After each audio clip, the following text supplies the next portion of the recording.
जो मसल्स के चेंजेस है ना दे अकर इन 3 स्टेजेस, ये तीनों के तीनों स्टेजेस ही पता होनी चाहिए, तीनों ही इंपॉर्टेंट है। There is a stage of primary relaxation जिसको हम फ्लेक्सिडिटी भी कहते हैं, दूसरी स्टेज है राइगर मॉर्टिस और कैडावेरिक रिजिडिटी, और थर्ड स्टेज है सेकेंडरी रिलैक्सेशन, यानी आफ्टर डेथ सबसे पहले मसल्स इनिशियली रिलैक्स होते हैं, फिर एक स्टेज आती है वो स्टिफ हो जाते हैं, स्पैज़म में चले जाते हैं, फिर एक स्टेज आती है they again start to relax. अब होता क्या है, क्यों ऐसा होता है, प्राइमरी रिलैक्सेशन पढ़ते हैं। Normally there is relaxation of general muscular tone immediately after death, so lower jaw drop कर जाएगा, eyeball lose their tension, pupils dilate, muscles become soft flabby, joints flexible हो जाएंगे और स्फिंक्टर सारे relax हो जाएंगे। तो ये इनिशियल स्टेज ऑफ रिलैक्सेशन है, ठीक है। और ये एकदम होती है जब आपका सारा एकदम डेथ हुई ना, सारा न्यूरल कंट्रोल और जो वॉलंटरी कंट्रोल है मसल्स का, मसल को एक स्पेसिफिक टोन मिली हुई है थ्रू द मसल स्पिंडल्स, वो सारी खत्म हुई है, ये उसकी वजह से एक रिलैक्सेशन फेज आता है, ठीक है। अभी मॉलिक्यूलर डेथ नहीं हुई, this is the stage of after somatic death. So muscles respond to stimuli, यानी आपके जो जर्क्स वगैरह होंगे ना, समटाइम्स आपको वो रिस्पॉन्ड मिल रहा होगा मसल्स के ऊपर, उनके ऊपर कुछ अगर आप स्टिमुलस देंगे तो दे रिस्पॉन्ड इनिशियली, ठीक है। उसके बाद क्या होगा जी, राइगर मॉर्टिस और कैडावेरिक रिजिडिटी की स्टेज आती है। राइगर का मतलब होता है रिजिडिटी, मॉर्टिस का मतलब होता है डेथ, यानी आफ्टर डेथ जो मसल रिजिडिटी होती है जिसको हम कैडावेरिक रिजिडिटी भी कहते हैं, वो वाली स्टेज है। It is the stiffening shortening and opacity of muscles which follow the period of primary relaxation, यानी कि ये उसके बाद होता है। अब इसमें होता क्या है, it follows the period of primary relaxation. Number 1, it can be broken by application of force, यानी आप स्टिफ मसल्स को एकदम खींचेंगे ना तो आप उसको ब्रेक कर सकते हैं मसल्स को। It passes off as putrefaction sets in, जैसे ही प्यूट्रिफैक्शन स्टार्ट होती है, डिकम्पोजिशन स्टार्ट होती है, which is a part of later changes, ठीक है, लेट चेंजेस ऑफ डेथ में आता है, वो जैसे ही स्टार्ट होती है ये वैनिश हो जाता है। It occurs in every muscle of body but it starts from involuntary muscles and then voluntary muscles, ये इसकी कैरेक्टरिस्टिक्स हैं। ये एमसीक्यू में आ सकता है, थर्ड वाला पॉइंट भी और फोर्थ वाला पॉइंट भी, और दूसरे वाले को भी एमसीक्यू में दे सकते हैं कि कौन सा ऐसा फीचर है अर्ली स्टेजेस या आफ्टर डेथ की स्टेजेस में जिसको एप्लीकेशन ऑफ फोर्स से ब्रेक किया जा सकता है। तो उसमें ये एक ऑप्शन भी हो सकती है, दूसरी ऑप्शन कैडावेरिक स्पैज़म हो सकती है, जो अभी हम आगे पढ़ेंगे, ठीक है। फिफ्थ पॉइंट है involuntary muscles, it occurs in first hour after death, ठीक है, पहले ही घंटे के अंदर इनवॉलेंट्री मसल्स में चला जाता है, बट वॉलेंट्री मसल्स में ये 3 आवर्स के बाद स्टार्ट होता है। लाइक आईलिड्स में 3 to, ये टाइमलाइन भी याद करनी है, आईलिड्स में 3 to 4 आवर्स में, फेस में 4 to 5 आवर्स में। अच्छा, ये टॉप टू बॉटम जा रहा होता है, ये जो राइगर मॉर्टिस है ये पहले टॉप आपके हेड से शुरू होता है और फिर नीचे जाता है, ठीक है। 4 to 5 आवर्स में फेस में, 5 to 7 आवर्स में नेक में, ट्रंक में, अपर एक्सट्रीमिटीज़ में 7 to 9 में, लोअर एक्सट्रीमिटीज़ में 9 to 11 और फिंगर्स और टोज में अल्टीमेटली 11 to 12 आवर्स में चला जाता है, ठीक है। Rigidity generally passes off due to autolysis of muscle proteins, और ये रिजिडिटी खत्म कब होती है, जब आपके सेल्स की सेलुलर डेथ हो जाती है, जब मॉलिक्यूलर डेथ स्टार्ट होती है, एटीपी डिप्लीशन होती है, तो सारे जो है ना मसल प्रोटीन्स उनकी भी डिग्रेडेशन जब स्टार्ट होती है तब ये खत्म हो जाती है, ठीक है। It commences 2 to 3 hours after death, जैसे मैंने बताया 2 से 3 घंटों के बाद शुरू होगा, ठीक है, 12 घंटों में कंप्लीट हो जाएगा, अगले 12 घंटों तक परसिस्ट करेगा जो राइगर मॉर्टिस है, और फिर अगले 12 घंटे जब आएंगे ना 36 आवर्स तक ये बिल्कुल ख़त्म हो जाएगा। तो total 36 hours it takes for to completely vanish off, rigor mortis की बात हो रही है, ठीक है। सो ये भी बहुत इंपॉर्टेंट है, ये भी हमें टाइम आफ्टर डेथ बताता है। When it sets early it passes of early, ठीक है, shortest period recorded for it is 3.5 minutes which disappeared in 15 minutes, ठीक है। तो ये इतनी इंपॉर्टेंट बात नहीं है। अब मैकेनिज्म इसका क्या है, it occurs due to chemical changes involving the proteins of muscles and marks the end of muscles cellular और मॉलिकुलर लाइफ। वही बात जो मैंने बताई कि ये जब बेसिकली केमिकल चेंजेस की वजह से होता है इन द मसल्स की प्रोटीन्स के अंदर जो केमिकल चेंजेस होते हैं उनकी वजह से होता है, और जब उनकी डेथ शुरू हो जाती है ना तो फिर ये खत्म हो जाता है। The contractile elements of the muscular tissue consist of 2 types of protein filaments, actin and myosin, you very well know. जब मसल कॉन्ट्रैक्ट करता है तो एक्टिन और मायोसिन द इंटरडिजिटेट और वो क्रॉस ब्रिजेस बनते हैं utilising ATP after death, ATP supply is exhausted. होता क्या है कि जब आपकी डेथ होती है ना तो एटीपी सप्लाई ख़त्म हो जाता है। राइगर मॉर्टिस की बात करी हूँ कि वो कैसे होता है, तो जब एटीपी सप्लाई ख़त्म होता है ना to detach those bridges, cross bridges जो बने होते हैं उनको डीटैच करने के लिए बेसिकली एटीपी चाहिए होता है, तो वो एटीपी अब नहीं आएगा फर्दर, तो they remain attached, the cross bridges remain formed, जिसकी वजह से वो एक पार्शियल स्टेट ऑफ स्टिफनेस आती है, और जब वो प्रोटीन्स की डिजनरेशन स्टार्ट हो जाती है ना तो वो टूट जाता है ऑब्वियसली, तो वो ख़त्म हो जाता है। They are fused into a dehydrated state, resulting in a condition termed as rigor mortis. Breaking कैसे होती है until autolysis of myosin and actin filaments occurs as a part of putrefaction. Rigor mortis can also be broken by mechanical force. This is known as breaking of rigor mortis. अब कौन कौन से factors, जो factors आपके lividity को affect करे थे वही सारा कुछ इसको भी अफेक्ट करे होते हैं। एज है, कॉज ऑफ डेथ है, पोजीशन ऑफ द बॉडी है, कंडीशन ऑफ मसल्स है, एटमॉस्फेरिक टेम्परेचर कैसा है, सारा कुछ मैटर कर रहा होता है। Condition stimulating rigor mortis, heat stiffening, अगर हीट की वजह से बॉडी स्टिफ हुई हो तो जल्दी राइगर मॉर्टिस आ जाएगा। फ्रीजिंग की वजह से स्टिफ हुई हो तब भी, प्यूट्रीफैक्शन, कैडावेरिक स्पैज्म अगर है, इन सब चीज़ों में जल्दी राइगर मॉर्टिस आएगा और जल्दी चला चला भी जाएगा। ठीक है, अब हम पढ़ते हैं कैडावेरिक स्पैज्म क्या होता है, आगे आएगा। ठीक है, उन्होंने सारी चीज़ों को डिटेल में एक्सप्लेन किया हुआ है, that is not needed. Cadaveric spasm को पढ़ लेते हैं, वो क्या होता है। इट इज़ इंस्टेंटेनियस राइगर और रिजिडिटी, जो फ़ौरन से राइगर मॉर्टिस होता है। अभी तो मैंने आपको बताया ना, इसमें 2-3 घंटे बाद ये इस्टेब्लिश होता है, होना स्टार्ट होता है। बट जो फ़ौरन से असल में कैडावेरिक स्पैज्म होता है जब बिफोर डेथ पर्सन ऐसी स्टेट में है, लाइक वो स्ट्रगल कर रहा है। अगर कोई पर्सन डूब रहा है तो वो स्ट्रगल करेगा ना उस स्टेट के अंदर, या अगर उसने खुद को सुसाइड की है, गोली मारी है, तब भी उसके हाथ ने स्ट्रगल किया है। तो ऐसी पोजीशन जिसमें अब्रप्ट आपका बॉडी फंक्शनिंग में हो बिफोर डेथ, तो क्या होता है उस टाइम अगर डेथ हो जाए तो बॉडी उसी पोजीशन में रह जाती है जिसमें वो होती है। लाइक ड्राउनिंग वाला उसी स्ट्रगल वाली पोजीशन में रह जाएगा, और गन वाले के हाथ में गन हो सकती है। तो इस सडन स्पैज्म ऑफ मसल को हम कैडावेरिक स्पैज्म कहते हैं। ये राइगर मॉर्टिस की वजह से नहीं होता ना, इसका वो मैकेनिज्म होता है instantaneous rigor, a condition of stiffening of muscles immediately after death without passing through the stage of primary relaxation is called instantaneous rigor or cadaveric spasm. medical legal importance ये है कि sudden death associated with great emotional stress, ठीक है, like suicides में जैसे मैंने आपको बताया, तो हमें ये इंडिकेट करता है उस चीज़ का। Muscles and physical activity at the time of death, जैसे मैंने ड्राउनिंग की एग्जांपल दी, और ये नेचर ऑफ डेथ बताता है, होमिसाइडल हो सकती है, एक्सीडेंटल हो सकती है, सुसाइडल हो सकती है। ठीक है, तो हमारी 2 स्टेजेस कंप्लीट होगी, प्राइमरी रिलैक्सेशन और राइगर मॉर्टिस। अब आ जाते हैं सेकेंडरी रिलैक्सेशन की तरफ। जब राइगर मॉर्टिस डिसअपियर हो जाएगा ना, तो दोबारा से मसल सॉफ्ट फ्लैसिड हो जाएंगे। क्यों? क्योंकि मसल प्रोटीन्स की ब्रेकडाउन हो रही है।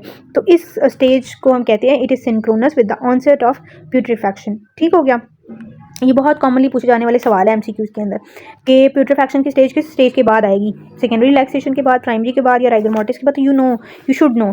ठीक है, उसके बाद डिफरेंस पूछा जाता है सेकेंडरी रिलैक्सेशन और राइगर मॉर्टिस में, तो ये पढ़ लीजिएगा इसके अंदर, ये बहुत कॉमन है, ये भी एमसीक्यू में आ सकता है।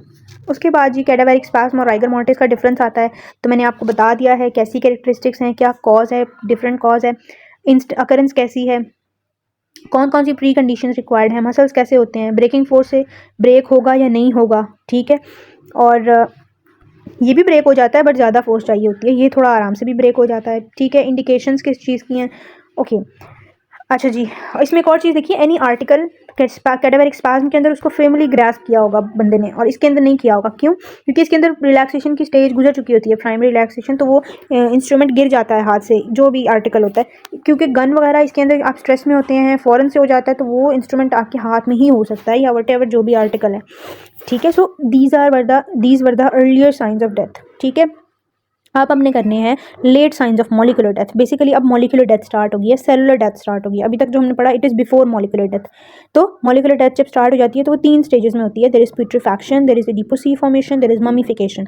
We will start with putrefaction. Putrefaction क्या होता है? It is a last stage in the resolution of body from organic state and is a certainty of death. ठीक है, फैक्टर्स कौन कौन से रिस्पॉन्सिबल हैं, ये भी इंपॉर्टेंट सवाल है। इसमें 2 चीज़ें रिस्पॉन्सिबल हैं, ऑटोलाइसिस, खुद ब्रेकडाउन होना हमारी बॉडी कंपोनेंट्स का, और बैक्टीरियल एक्शन की वजह से जो ब्रेकडाउन होता है। तो 2 चीज़ें इन्वॉल्व हैं बॉडी की decomposition. Putrefaction is basically decomposition of the body, जो आप बचपन से पढ़ते आए हैं कि bacteria decompose our body into organic materials to inorganic, तो वही सारी चीज़ है। तो उसको हम कहते हैं प्यूट्रीफैक्शन। 2 प्रोसेसेस इन्वॉल्व हैं, एक ऑटोलाइसिस है, एक बैक्टीरियल एक्शन है। ऑटोलाइसिस को पढ़ते हैं, it is a process in which cells at their time of death release enzymes that soften and liquefy the tissues of the body by digesting them. Obviously उसमें proteases होते हैं, lipases होते हैं, different enzymes होते हैं, अमाइलेजेस, आपके body के हर component को डिग्रेड करने वाले एंजाइम्स होते हैं। ठीक है, ये आपके 2 से 3 दिन तक कंटिन्यू रहता है ऑटोलिसिस, और इसको अगर आप टिश्यूज़ को फ्रीज कर दें तो इट इज़ प्रिवेंटेड। उसके बाद है bacterial action. Bacteria produce a multitude of enzymes which break down the surface different tissues of the body. Certain factors such as, वही सारे फैक्टर्स वो बैक्टीरियल एक्शन को भी अफेक्ट कर रहे होते हैं, बिकॉज बैक्टीरिया भी बहुत सेंसिटिव होते हैं to the temperature, to the pH and multiple other things. ठीक है, अब पॉजिटिव माइक्रो ऑर्गेनिजम्स कौन कौन से होते हैं, ये भी एमसीक्यू है। स्ट्रेप्टोकोकाई, बैक्टीरोइडीज, प्रोटियस, इकोलाई, वेल्ची, ये हमारे पास बैक्टीरिया हैं। जो वेल्ची है, क्लोस्ट्रीडियम वेल्ची, प्रोड्यूसेस लेसिथिनेज। ठीक है, which hydrolyses lecithin of membrane. Lecithin is basically phosphatidyl choline होता है आपकी मेम्ब्रेन्स के अंदर, फॉस्फोलिपिड होता है, ये उसको डिग्रेड करता है, और वो आपके हर सेल की मेम्ब्रेन के अंदर है। तो आपके सारे सेल्स इससे डिग्रेड होने लगते हैं, including your red blood cells, including your different body cells. तो इससे प्यूट्रीफैक्शन प्रोसेस शुरू होता है।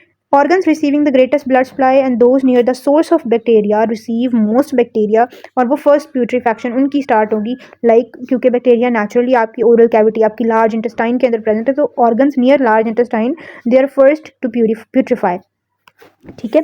अब कौन कौन से फैक्टर्स प्यूट्रीफैक्शन को अफेक्ट करते हैं? There are external factors, there are internal factors. External में temperature, moisture, air, burial material. उसको दफन किस चीज़ में किया गया? अच्छा, दफन होगी ये नहीं होगी, प्यूट्रीफैक्शन ने फिर भी स्टार्ट होना ही होना है।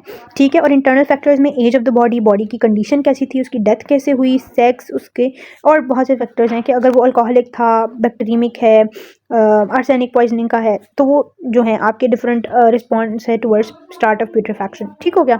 इनको डिटेल से करने की जरूरत नहीं, बस नाम याद हो फैक्टर्स के तो काफ़ी है। Features of putrefaction, again very very important. क्या क्या फीचर्स हैं, क्या क्या चीज़ें नजर आएंगी आपको प्यूट्रीफैक्टेड बॉडी के अंदर? So first there are colour changes, then gas production होती है, प्रेशर इफेक्ट्स होते हैं उन गैसेस के, फिर मैगट्स की अपीयरेंस होती है, और दूसरे चेंजेस हैं जो हम अभी पढ़ते हैं। कलर चेंजेस में क्या है? कलर चेंजेस होता है माइक्रो ऑर्गेनिजम्स की वजह से जो आपकी इंटेस्टाइन में प्रेजेंट होते हैं। They produce gas known as hydrogen sulphide. वो हाइड्रोजन सल्फाइड आपके जो आरबीसी जो टूट रहे होते हैं उनके अंदर से जो हीमोग्लोबिन रिलीज होती है ना, वो उससे रिएक्ट करते हैं and they form sulphmethaemoglobin. वो जो सल्फ मेट हीमोग्लोबिन है ग्रीन कलर की होती है और ग्रीन कलर इम्पार्ट करती है आपकी बॉडी को। ठीक है। जहाँ जहाँ भी ये सब कुछ हो रहा होगा उस जगह पे। ठीक है। फिर वो चेंज हो जाती है डार्क ब्लू के अंदर और फिर ब्लैक के अंदर। ठीक है। और colour changes 12 to 24 hours after death के बाद शुरू होते हैं और होल बॉडी आपकी अगले 24 घंटे के अंदर यानी अप टू 36 to 48 आवर्स के अंदर from the start of death आपकी बॉडी डिसकलर्ड हो जाती है। ठीक है। फिर इनिशियल साइट्स कौन सी हैं जहाँ ये कलर स्टार्ट होता है? राइट आइलियक फोसा है, ठीक है, फ्लैनेस है externally and under surface of liver internally. ठीक है। इसी में कलर चेंजेस में आपके पास एक टर्म आती है मार्बलिंग। इंपॉर्टेंट टर्म है, ये भी आती है एमसीक्यूज के अंदर। It is a condition in which the superficial veins, neck, limb, shoulder it appears as blue और purple lines in a specific mosaic और आर्बोरेसेंट पैटर्न।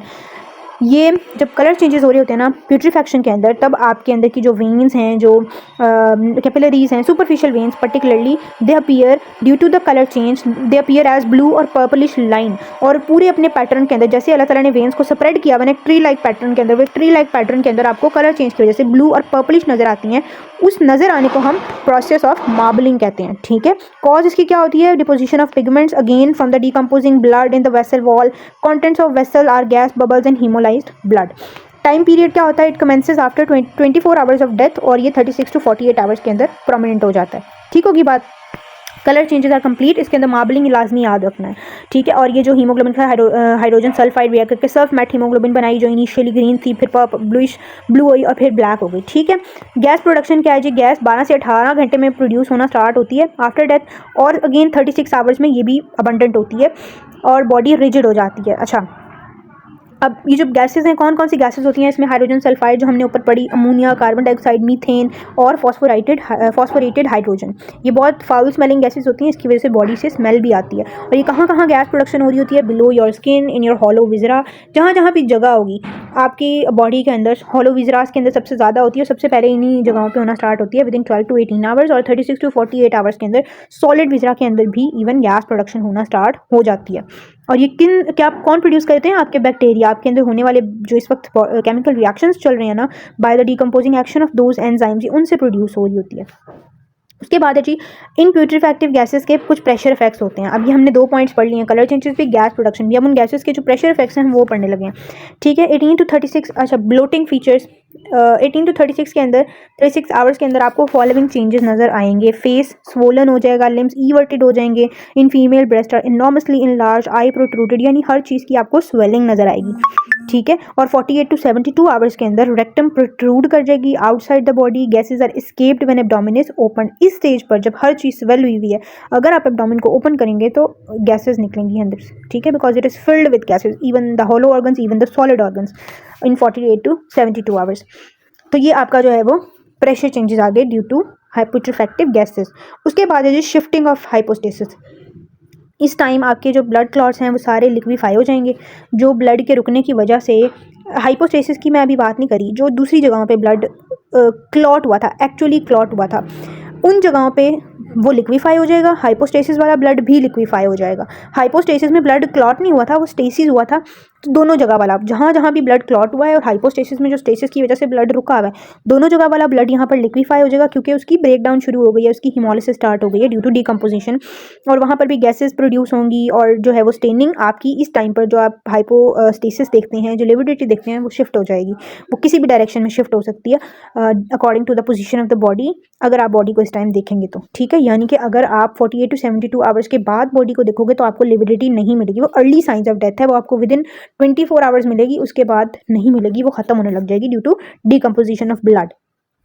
उसके बाद जी स्किन, हेयर और वुंड में क्या चेंजेस आते हैं, 36 to 48 आवर्स के अंदर ब्लिस्टर्स बनेंगे, उन ब्लिस्टर्स के अंदर गैस होती है, फ्लूइड होता है, ठीक है।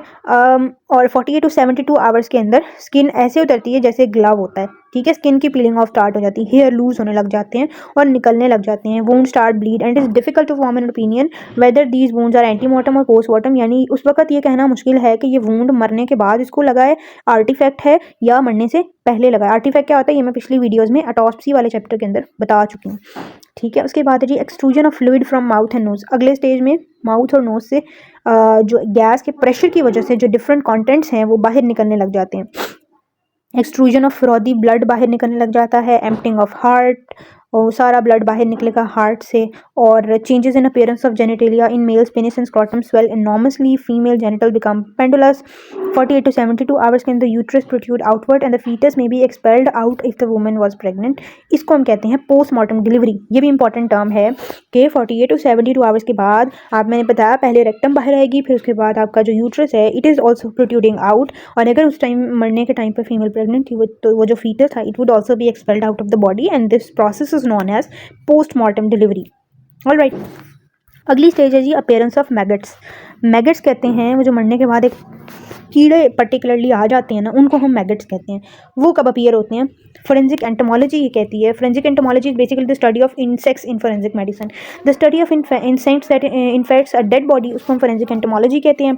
Flies are attracted by putrefying body, क्योंकि उसके अंदर गैस है, उसके अंदर स्मेल है, उसके अंदर लिक्विफाइड मटीरियल है, जो कि आपके बैक्टीरिया के लिए बहुत अच्छा मीडियम है, इंसेक्ट्स के लिए बहुत अच्छा मीडियम है टू ग्रो टू ईट, तो अट्रैक्ट करते हैं, तो फ्लाइज अट्रैक्ट होती हैं, फ्लाइज वहाँ पर अंडे देंगी, ठीक है। Specially in open wounds and moist sheltered natural orifices, जैसे माउथ है, नोज है, वेजाइना है, एनस है, 18 to 36 आवर्स के अंदर समर के अंदर वो एग्स ले कर देते हैं। तो ये इंपॉर्टेंट टाइमलाइन मार्किंग है कि 18 to 36 आवर्स के अंदर एग्स आर लेड, 24 आवर्स के अंदर हैचिंग ऑफ एग्स होती है, गिविंग मैगट्स, ठीक है। पहले मैगट्स बनते हैं, फिर फ्लाइज बनती हैं, ठीक है। 3 to 5 डेज़ के अंदर प्यूपा बनेंगे और 4 to 5 डेज़ के अंदर अडल्ट फ्लाइज में वो कन्वर्ट हो जाते हैं। So appearance of maggots helps in estimation of times and death. वो आपको एमसीक्यू दे सकते हैं कि ये टाइम था, हमें इसके ऊपर एक डेड बॉडी थी, उसके ऊपर हमें एग्स फ्लाइज के अंडे मिले, तो क्या उसकी डेथ का टाइम होगा, तो एग का टाइम हमने अभी पढ़ा, appearance of eggs 18 to 36 hours के अंदर होते हैं, ठीक है।